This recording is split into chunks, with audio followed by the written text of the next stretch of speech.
Hi, I'm Barney from dpreview.com, and today I want to talk to you about the VisileX RhinoCam. This is a pretty unusual accessory, basically designed to allow you to take extremely high-resolution still images with your Sony APS-C format interchangeable lens camera. It comes in 3 different mounts. These are medium format 645 mounts, Mamiya, Pentax, and Hasselblad V. And it's an extremely affordable alternative to genuine medium format cameras or a medium format digital back. So why do you want to use a medium format lens on an APS-C camera?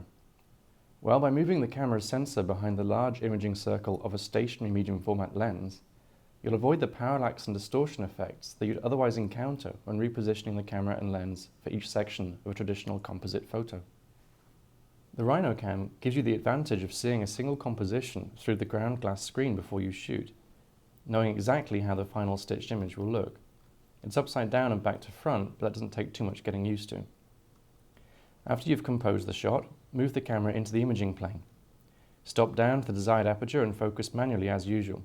You might find that focus peaking helps here. I'm using the white alignment points to create a 645 format image.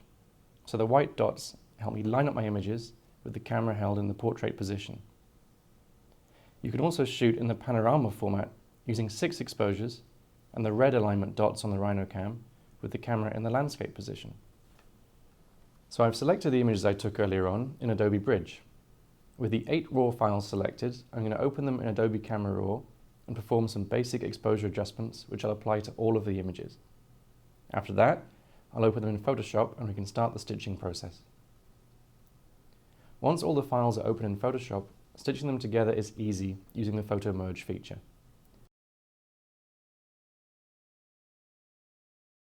This might take some time depending on the speed of your computer and the size of the images, but once it's run you'll see we have a single picture combining all 8 individual exposures with no noticeable joins. This final image, created here from 8 16 megapixel pictures, offers around 100 megapixels of total resolution, and I can save it and process it just like any other photograph.